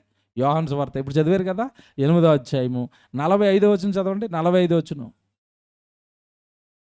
45వ వచనం. నేను సత్యమునే చెప్పుచున్నాను కనుక మీరు నన్ను నమ్మరు. యేసుప్రభు చెప్పేసాడండి. ఏంటట? సత్యాన్ని నేను చెప్తున్నాను, మీరు నన్ను నమ్మరు. ఇది ప్రాక్టికల్గా మీకు ప్రూవ్ చేస్తాను. ఇప్పుడు ప్రాక్టికల్గా ప్రూవ్ చేస్తాను. ఎలా చెప్పండి? ఎలా చెప్పండి? చచ్చిపోయిన తర్వాత జీవితం ఉందని మీలో ఎంతమంది నమ్ముతున్నారు చెప్పండి? నేను పరదేశికి వెళ్ళాలండి. ఈ దావీదు గారు అక్కడే ఉన్నారండి. మొన్న చచ్చిపోయిన జాన్సన్ విక్టర్ గారు అక్కడే ఉన్నారండి. నేను చచ్చిపోయిన తర్వాత వాళ్ళందరినీ కలవాలని మీలో ఎవరికి ఆశ ఉంది చెప్పండి? ఎవరికి ఆశ ఉంది? మీరు నమ్మరండి. జాన్సన్ అని చచ్చిపోయినప్పటి నుంచి అండి మనసంతా నాది అక్కడే తిరుగుతుంది. ఇక్కడ మర్చిపోయినగా వాక్యం పట్టుకుని సభలకు వెళ్తున్నప్పుడు పిల్లలు గుర్తురావట్లేదు, ఇల్లు గుర్తురావట్లేదు, భార్య గుర్తురావట్లేదు, అప్పులు గుర్తురావట్లేదు. ఏటో అలా సువార్త చేసుకుని ఇలాగ వెళ్ళిపోతే బాగుంటారు బాబు అనిపిస్తుంది. ఎక్కడికి? ఎక్కడికి? జాన్సన్ అన్న ఏం చేస్తున్నాడో, అక్కడ ఏం మాట్లాడుతున్నాడో, అక్కడ కూడా కీబోర్డ్ అడుగుని వెళ్ళిపో కీబోర్డ్ వాయిస్తున్నాడో. నిజం కదండి. లోకం పరదేశం సూపర్ కదండి. అది బ్రతుకున్నంతకాలం దాని మీద ఆశ, ఆయనకి దాని మీదే ఆశ. చచ్చిపోయినప్పటి నుంచి అండి ఇంక ఏమి లోకంలో ఏమి ఆలోచించట్లేదండి. ఎవరి గురించి ఆలోచించట్లేదు. పరదేశికి వెళ్ళిపోవాలా, పరదేశికి వెళ్ళిపోవాలా. యేసు చెప్పింది జాన్సన్ విక్టర్ గారు నమ్మాడా? నమ్మి జీవితాన్ని పెట్టేశాడు. మనం నమ్మితే మనం ఏం చేస్తాం చెప్పండి? ప్రభువా జీవితాన్ని మీకు పెడతాను, వాడుకోండి. మనం అంటం లేదు అంటే ఇంకా ఆ విషయాన్ని మనం ఏం చేయట్లేదు చెప్పండి? నమ్మలేదు. నేను మీకు సత్యాన్ని చెప్తున్నాను, మీరు దాన్ని నమ్మరు. ఒరిజినల్గా నమ్మితే జీవితాన్ని పెడతాం. అలాగా తప్పులు చేయమండి, నేరాలు చేయము, ఎవరిని ఏమనం, మనకెందుకంటే వెళ్ళిపోతాం కదా. అతను అంటున్నాడా? అనుకోనివ్వండి. దేవుడికి స్తోత్రం, ఆయన దీవించును గాక. ఇది మనసు. ఇప్పుడు అన్నవాళ్ళు అందరిని దీవించండి, భలేగా ఉంటుంది మనసు. తేలిగ్గా ఉంటుంది, హ్యాపీగా ఉంటుంది, ఆనందంగా ఉంటుంది. శుభ్రంగా వాక్యం, సేవ, సహోదరులు, ప్రేమ సూపర్ ఉంటుంది. ఎవరినైనా మనసులో పెట్టుకున్నామా ఇంకా అదేనండి, అది కుమిలిపోతూ ఉంటుంది, రేపుతూ ఉంటుంది. పగ, కక్ష, క్రోధాలు, ఏదో అతని గురించి ఏదైనా చెప్తున్నప్పుడు మొహం అంతా కమిలిపోవటం, చిరాకు వచ్చేటి. ఎందుకంటే బాబు తలపోట్లు ఇవన్నీ. పరదేశు ఈ దావీదు ఏమంటే ఒక అబ్రహాం గారు, సంసోను యుద్ధాలు ఇవన్నీ జ్ఞాపకం చేసుకోనండి. ఆ సంసోను అక్కడే ఉంటాడు. యుద్ధాలు చేసిన సంసోను ఎలా చేసి ఉంటాడు? ఎంత బాగుంటుందండి. పరదేశు. యేసుప్రభు చెప్పాడు, దొంగతో అంటున్నాడు, నేడు నీవు నాతో కూడా పరదేశ్. ఆడెంత హ్యాపీయో, సూపర్ అనిపించింది. దొంగ వెంటనే పరదేశ్ వెళ్ళిపోయాడండి యేసుప్రభుతో పాటు. బాబా నాకు అసలు అనిపించింది, అసలు ఇంతకాలం దొంగ అన్నాడు. దొంగ మంచోడే చెప్పండి? ఇప్పుడు చిరంజీవి నా చిన్నప్పుడు సినిమాలు తీసాడండి. సూపర్ దొంగ, మంచి దొంగ. ఇది మంచి దొంగ, అసలు మంచి దొంగ ఆడే. పక్కమని యేసుప్రభు పక్కన పరదేశ్ కొట్టేశాడండి. మనకు కష్టం. ఇప్పుడు మనం చాలా కష్టపడాలి, మనం చాలా భక్తిగా ఉండాలి, జీవితాన్ని పరంగా పెట్టాలి. యేసుప్రభు చూడండి ఎంత బాగా మాట్లాడాడో. నేను సత్యాన్ని చెప్తున్నాను, మీరు నన్ను నమ్మరు. ఒక మాట చెప్పనండి. ఇప్పుడు ఇంకోటి చెప్తాను ప్రాక్టికల్గా. చచ్చిపోయిన తర్వాత ఆత్మ ఉంది అని మియాపూర్ ఆల్వినెక్స్ రోడ్లో బండి మీద వెళ్తాను ఆపి ఇలాగా, ఒరే నువ్వు చచ్చిపోయిన తర్వాత నీకు ఆత్మ ఉందరా, నువ్వు పరదేశికి వెళ్తావరా, దేవుడి దగ్గర రమ్మకి పక్కనే కాలేజ్ ఉందని చెప్పారు అనుకోండి. ఆడికి ఏముంటాడు చెప్పండి? ఏంటి చావు ఆత్మ ఎలాగుంటుంది అది అంటాడు. ఇది నిజం. మీరు ప్రాక్టికల్ ఆలోచన, ఇది నిజం. ఇది నమ్ముతాడా? నమ్మడు. ఈ భూమి మీద అదే బండోడు నన్ను ఆపేసి, ఒరే బాబు నువ్వు ఎక్కడికి వెళ్తున్నావు? ఆఫీస్కి వెళ్ళి వస్తున్నానండి అంటాడు. జీతం ఎంత? 10,000. మా దగ్గర 25,000 జీతం ఉద్యోగం ఉందని. పదండి వెళ్ళిపోదాం.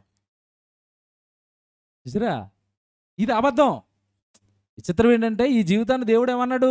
ఈ లోకపు నటన పోయే జీవితం గురించి నమ్ముతాడు. ఒరే అసలు తర్వాత ఉంది, చచ్చిపోయిన తర్వాత. దాన్ని నమ్మరా? ప్రభుకి జీవితాన్ని ఎవరా? ప్రభు కోసం పనిచేయరా? అది ఒరిజినల్ రా, సత్యం రా, యేసుప్రభు చెప్పాడు రా, మనం నమ్మం దాన్ని. విచిత్రం ఏంటి తెలుసండి? భక్తిలో కంటూ వచ్చేసి అలాగ వచ్చేసాడండి అనుకున్న వాళ్ళు కూడా తప్పమని జారిపోయారండి కొంతమంది. అందులో ఒక నంబర్ 1 జోడా చెప్తాను మీకు. దంపతులు ఎవరు? అననీయ సప్పిరాలు. ఇక ఆస్తి పెట్టేస్తున్నా వచ్చి ఇంక నిజంగానండి అది పట్టుకెళ్ళి అలాగ అపోస్తలుల పాదాల దగ్గర పెట్టారంటే పరదేశి కొట్టేవారండి ఆళ్ళు. చివర్లో పట్టుకెళ్ళి పెడతన్నాం అన్నారు. మధ్యలో మనసు మారిపోయింది. సగం దాయేశారు. ఏమిదిరండి అక్కడ నుంచున్నారు. పేతురు అంటున్నాడు, "ఎవరు ఏం పోయే కాలం మీకు? ఇస్తానని మీరే మాట ఇచ్చారు కదా! ఇచ్చిన దాన్ని మళ్ళీ వెనక్కి తీసుకుంటారా?" ఛీ! ఎందుకు సాతాను మీ హృదయాలను ఇలా మోసం చేసింది? చచ్చిపోయిన తర్వాత ఇచ్చిందంతా 100 రెట్లు అక్కడ అనుభవిస్తారని ఎన్ని వాక్యాలు నేను మీకు చెప్పాను. నమ్మలేదు మీరు పేతురు గారు. దేవుడి మాటను నమ్మరండి. మనుషుల మాటలు ఈజీగా నమ్ముతారు. ఈ లోక సంబంధమైనవన్నీ ఈజీగా నమ్ముతారు. అదే స్టార్టింగ్‌లో యేసుప్రభు చెప్పిన మాట. నేను చెప్తున్నాను స్టార్టింగ్‌లో అన్నీ గుర్తుపెట్టుకోండి అన్నాను కదా! పిలాతుతో ముందే ఏమన్నాడు? నా రాజ్యము ఈ లోక సంబంధమైనది కాదు, ఆత్మ సంబంధమైనది. ఆత్మ సంబంధులు నా వాళ్ళు. ఆత్మ కోసం బ్రతికే వాళ్ళు. ఆత్మను పరదేశి చేర్చుకునే వాళ్ళు నా దగ్గరికి వస్తారు. లోకస్తులు ఎవ్వడు నా దగ్గరికి రాడు. నా రాజ్యం కనపడదు నీకు. మనకెలా కనపడుతుందంటే మనం దేని సంబంధాలుగా మారాం? సత్య సంబంధులుగా, ఆత్మ సంబంధులుగా మారాము గనుక ఈ కాస్త అయినా మనకు కనపడుతుందండి. చివరికి మాట చూపిస్తాను చూడండి. యోహాను గారు రాసిన పత్రికలు ఉంటాయి. 3 పత్రికల్లో ఒకటో అధ్యాయం ఉంటుంది. మూడో పత్రిక మీరు చూడండి. ఈ మూడో పత్రిక అంతా ఇదే మాట్లాడతాడండి. మీరు చూడండి మూడో పత్రిక అంతా ఒకటో అధ్యాయం ఉంటుంది. మీరు తర్వాత చదువుకోండి ఇంటికి వెళ్ళిన తర్వాత. మొదట చూడండి ఏమని ప్రారంభించాడో, పెద్దనైన నేను సత్యమును బట్టి అన్నాడు చూడండి. సత్యమును బట్టి ప్రేమించు ప్రియుడైన గాయునకు శుభమని చెప్పున్నది. తర్వాత ఏమంటాడు? నీ ఆత్మ వర్ధిల్లుచున్న ప్రకారము నీవు అన్ని విషయంలోనూ వర్ధిల్లుచు సౌఖ్యముగా ఉండవాలని ప్రార్థించుచున్నాను. నీవు సత్యమును అనుసరించి నడుచుకొనుచున్నావు. చూసారా? యేసు నోట అదే మాట, అపోస్తుల నోట కూడా ఇదే మాట. సత్యం సత్యం బాబు, వాక్యం మేము చెప్పిన అక్షరాల సత్యం. మేము ఏదైతే యేసుక్రీస్తు వారి బోధలో మీరు విన్నారో, మా బోధలో ఏదైతే మీరు వింటున్నారో ఇదే సత్యం. దీన్ని పట్టుకోండి, మీరు రక్షించబడతారు. అదేనండి పత్రిక అంతా. అలా చదువుకుంటే మీరు 8వ వచనానికి రండి. 8వ వచనానికి, మనము సత్యమునకు సహాయకులమవునట్టు అట్టి వారికి ఉపకారము చేయ బద్ధులమై ఉన్నాము. చూసారండి అక్కడ 2 చూసారా? సత్యమునకు సహాయకులమవునట్టు అనుందా? 2లో చూడండి అక్కడ జత పనివారమవునట్లు. ఆగండి. అంటే ఇప్పుడు మనం ఏం చేయాలట? సత్యానికి సహకారులుగా మారాలి. సత్యానికి జత పనివారిగా మారాలి. ఎవరైతే సత్యం ప్రకటిస్తున్నారో వారితో జత పనివారిగా మారి వారు ప్రకటిస్తున్న సత్యానికి కనీసం సహాయమన చెయ్యి. వాళ్ళు చెప్తున్న సత్య సంబంధమైన వాక్యానికి సహకారిగా మారు. సత్యానికి జత పనివారుగా మారండి. యేసు చెప్పిన వాక్యం సత్యమైతే ఆ వాక్యానికి మీరు జత పనివారిగా మారిపోండి బాబు. ఆ సత్య సంబంధమైన పనులు చేసుకోండి. వాక్యం చెప్తారా? వాక్యం చెప్పిస్తారా? షార్ట్ వీడియోలు చేస్తానండి పిల్లలు. నాకు నిజంగానే ఒక్కొక్క రోజు ఒక్కొక్క వీడియో అండి వాళ్ళు పెడుతుంటే అవతల నుంచి వచ్చే కామెంట్లకి నేను పొంగిపోతూ ఉంటానండి. పొంగిపోతాను. ఈరోజు ఒక ఆడియో మెసేజ్ వచ్చిందండి. నిన్న తమ్ముడు ఆనంద్ ఒక వీడియో చేశాడు, అది షేర్ చేశాను పొద్దున్నే. ఒక అతను ఫోన్ చేసి, అబ్బా ఈరోజు షార్ట్ వీడియో అన్న చేసిన ఆ పిల్లలు ఎవరైతే ఉన్నారో వాళ్ళకి నా నిండు వందనాలు చెప్పండి, వాళ్ళ గురించి మా సంఘంలో ప్రార్థన చేస్తామంటున్నాడు పాస్టర్ గారు. ఆయన ఏంటండి కదుపుతున్నా చూశారు? దేవుడు మాట అవతల వ్యక్తి దగ్గరికి, ఎవరో ఒకరి దగ్గరికి ఇలా మాట కదిపేస్తుంది. అందుకే ప్రతిరోజు అందరికీ పంపించేది ఎందుకంటే మీరు పంపిస్తారని, మీరు డీపీ ఏదో స్టేటస్లుగా ఫేస్బుక్లో ఇట్లా అన్నట్లుగా అట్లా పంపుతారని ఉదయాన్నే నేను మీకు పంపిస్తాను. ఏ వాక్యం ఎవరిని తట్టి ఎవరిని దేవుని వైపు మళ్ళిస్తుందో తెలీదు. విచిత్రం ఏంటంటే ఒక వాక్యం ఒకరోజు ఒక వీడియో వస్తుందండి, అది ఎవరినో కదుపుతుంది. ఇంకో వీడియో వస్తుంది, ఎవరినో కదుపుతుంది. అంటే ఎవరికి ఏది ఉంటే లోపల సమస్య దాన్ని బట్టి ఆ వీడియో వెళ్ళి కదిలిస్తుంది. సత్యానికి జత పనివారు, సత్యవాక్యానికి సహకారులు. కనుక దేవుడు పిల్లలుగా ఈరోజు మనకి దేవుడు చెప్తున్నది ఏంటంటే, యేసు చెప్పిన సత్యాలలో ఒక సత్యం ఆత్మకు సంబంధించిన సంగతులు. ఆత్మ ఉంది, చచ్చిపోయిన తర్వాత దానికి జీవితం ఉంది. ఆ జీవితం బాగుండాలంటే ఈ జీవితాన్ని సరిగా భూమి మీద బ్రతకాలి. లేదా ఏమండి ఈ ప్రాణాల గురించి దేవుడు మాట్లాడిన మాట మనకు తెలియదు కాదు. మనం ఎలాంటి ఆయుష్ అంట మనది? ఆవిరి అన్నాడు. వట్టి ఊపిరి అన్నాడు. నిజంగానండి అతను చావు చూసిన తర్వాత నేను ఆశ్చర్యపోయాను. ఆ సినిమా యాక్టరు 'తారక రత్న' చిన్న వయసు సినిమాల్లో యాక్ట్ చేశాడు. పెద్ద వయసు ముసలతను ఏం కాదండి, అతను కుర్రోడే. సుమారు 40 చేంజ్ ఉంటాయేమో నాకు తెలిసి అంతే. ఆ 40 సంవత్సరాల్లో డబ్బుండి సినిమా హీరో ఎవరో న్యూస్‌లో చెప్తున్నారు. అతను చచ్చిపోవడానికి ముందు ఏదో సినిమాలో యాక్ట్ చేశాడంట లేటెస్ట్‌గా. ఇప్పుడు ఈ నెలలోనో, వచ్చే నెలలోనో అది రిలీజ్ అవుతదట. ఆ సినిమా రిలీజ్ అవ్వకుండానే ఇతను చచ్చిపోయాడు. సినిమా యాక్టర్ అయ్యున్నాడు. డబ్బుంది. ఏమండి చక్కగా లగ్జరీ లైఫు. చచ్చిపోయాడండి. మన జీవితాలు ఇంతే ఏమున్నా భూమి మీద మన దేవుడిచ్చిన ఆయుష్కాలం అయిపోయిందంటే ఈ లోకంలో మనం ఉండం. ఉండనప్పుడు ఈ లోకం మీద యావ, ఈ లోకం మీద ప్రేమ, మనుషులతో విభేదం ఎతికిదంతా వెళ్ళిపోవాలా. చక్కగా దేవుడు పని చేసుకుంటూ, దేవుడి గురించి చెప్పుకుంటూ, ఏమంటే దేవుడి వల్ల మన వల్ల అయిందంతా దేవుడికి శక్తి లోపం లేకుండా చేసుకుంటూ వెళ్ళిపోవటమే. కనుక యేసు చెప్పిన ఆత్మ సత్యాలు, ఆత్మకు సంబంధించిన సత్యాలు సొలొమోనుకి అర్థం కానివి చక్కగా చచ్చిపోయిన తర్వాత ఆత్మకి ఏం జరుగుతుందో కంటికి కనబడేటట్లుగా వివరణ ఇచ్చాడు లోకాసువార్త 16 అధ్యాయంలో. ఆత్మల సంగతి ఇది అన్నాడు. ఆ తర్వాత మీరు నాకు టైం అయిపోతుంది. పత్రికలు మీరు చదవండి. పత్రికలు రాస్తున్నప్పుడు మరణం తర్వాత సంగతులు పత్రికల్లో ఇంకా బాగా వివరణ ఇచ్చేశారు అపోస్తలులు. ఇచ్చారా? ఇచ్చారు. ఏమన్నారు? యేసుప్రభు రెండో రాకడలో వస్తారు. కడబూరపు మ్రోగగానే మనమంతా కూడా మారిపోతాము. మనల్ని ఏమంటే మేఘారూఢుడై వస్తాడు. మనల్ని అందరిని కూడా పరలోకానికి తీసుకొని వెళ్ళిపోతాడు. చచ్చిపోయిన తర్వాత సమాధుల్లో ఉన్న ఆయన కొరకు బ్రతికిన వాళ్ళందరూ బద్దలు కొట్టుకుని బయటకు వస్తారు. వెళ్ళిపోతాం దేవుడి దగ్గరికి అన్నాడు. నిజంగా ఆ మాటలు వింటున్నప్పుడు అండి, ఎవరు చెప్పారు ఇలాగా జీవితానికి సంబంధించినవి, చచ్చిపోయిన తర్వాత సంగతులు ఇంత క్లియర్గా లోకానికి ఏ జ్ఞాని చెప్పాడు? ఏ చక్రవర్తి చెప్పాడు? అలెగ్జాండర్ ది గ్రేట్ అన్నాడు. ఏం చెప్పాడు చెప్పండి? అదాన్ని చంపుకుంటూ వెళ్ళి సింహాసనం మీద కూర్చున్నాడు. లోకంలో పెద్ద సైంటిస్ట్ని తీసుకుంటారు. ఏం చెప్పాడు? ఒక బల్బో, ఒక ఫోనో, ఒక కంప్యూటరో, లేదా ఒక పెన్నో ఏవో కనిపెట్టి మనుషులకి ఇచ్చి వెళ్ళిపోయారు. ఎవడండి జ్ఞానం చెప్పాడు చెప్పండి? చచ్చిపోయిన తర్వాత ఏం జరుగుతుందో కంటికి కళ్ళకు కట్టినట్టుగా ఎవరు చెప్పారు చెప్పండి? యేసుక్రీస్తుల వారు తప్ప. అందుకే యేసు చెప్పిన సత్యాలలో ఒకటి ఆత్మ సంగతులు, చావు తర్వాత సంగతులు. ఇకపోతే మీకు జీవితానికి సంబంధించిన మాట్లాడాలంటే బోల్డ్ చెప్పొచ్చు ఆయన చెప్పినవి.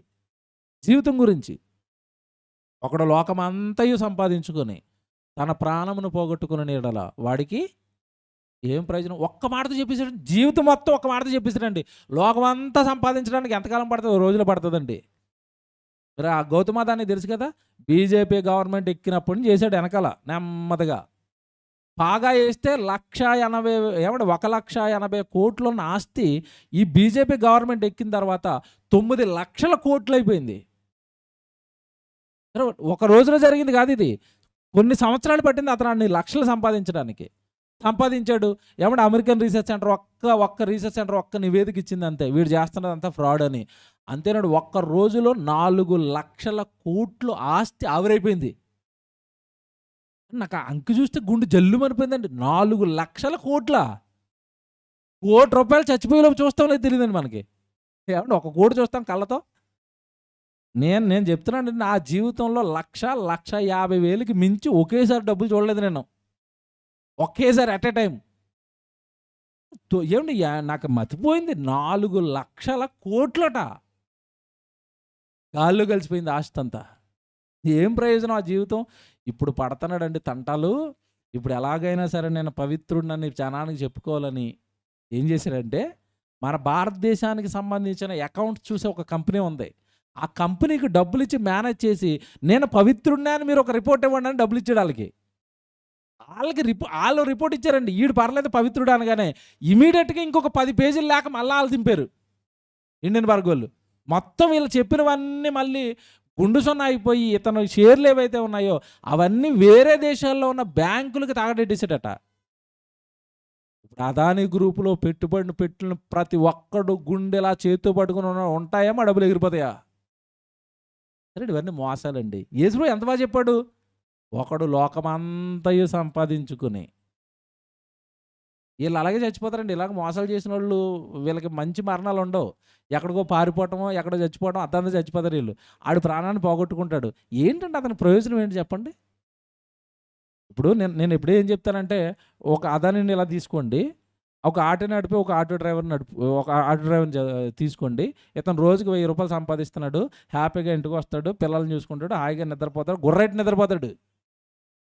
ఎందుకు? పొద్దున్నుంచి ఒళ్ళు అలసిపోయింది గనక. ఈ అదాని లక్షల కోట్లు ఉన్న అదాని ఇలాగ ఆవిరైపోతుంటే ఈడు నిద్రపోతాడా మీరు చెప్పండి? నిద్రపోతాడా? డబ్బు నిద్ర లేకుండా చేస్తది. దానికి ఎంత దూరంగా ఉంటే మనసు అంత ప్రశాంతం అండి. కనుక యేసుప్రభు జీవిత సత్యాలు చెప్పాడు ఇలాంటివి. నేను సత్యం చెప్తున్నాను. మీరు నన్ను ఇప్పుడు ఇదే మాట చెప్పండి లోకానికెళ్ళి ఎవరికైనా మీరు, ఒరేయ్ బాబు సంపాదించుకుని ఏం ప్రయోజనం ఉండరా, దేవుడు సేవ చేసుకుని దేవుడి దగ్గరికి వెళ్ళిపోరాడు. చెప్పేవులేండి లోకం అంతా ఎలా పోతుంది అంటాడు. మీకు అర్థమవుతున్నాయి ఇప్పుడు? అంటే యేసు చెప్పిన సత్యాలు ఎవరికి నచ్చవు. నచ్చినా నచ్చకపోయినా నమ్మితే రక్షణ, నమ్మకపోతే అంతే కదండి. ఎవరేం చేస్తారు? మీరు సర్వలోకానికి వెళ్ళి సర్వసృష్టికి సువార్తను ప్రకటించండి. అంతే కదండి. చెప్పమనే వరకే మనకు చెప్పాడు. చెప్పండి అంతే. నమ్మనంటే ఏం చేస్తాము? కనుక యేసు చెప్పిన సత్యాలలో పార్ట్ 1 చెప్పాను. ఆత్మకు సంబంధించిన సత్యాలు యేసు చెప్పినట్టుగా ఎవరు ఈ లోకానికి చెప్పలేదు.